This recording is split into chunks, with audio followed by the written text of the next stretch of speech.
اس ملک کی آبیاری کے لیے، اس ملک کو بچانے کے لیے،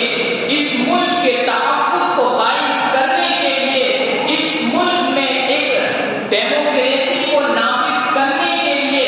سیکولرزم کو قائم کرنے کے لیے کیا جدوجہد کری ہے، کیا قربانیاں دی ہے، وہ ایسی سنہری تاریخ ہے۔ اگر ہم ہمارے عوام کو،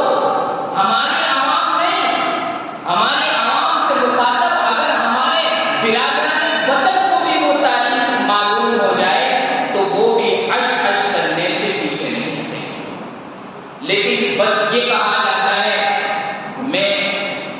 معذرت کے ساتھ گستاخی معاف، ابھی ایک مجھ سے پہلے تقریر کر رہے تھے کہ جمعیت کی تاریخ تو ہم سب کو معلوم ہے، معلوم نہیں ہے ہمیں، ہم لوگ جانتے نہیں ہیں۔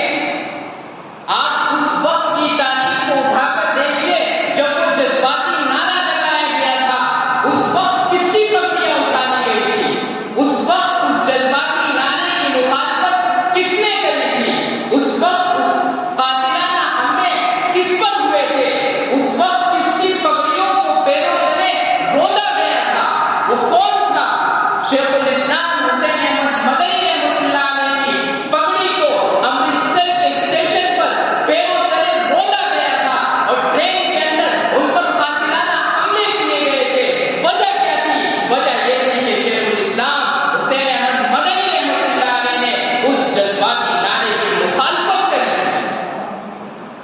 اور صرف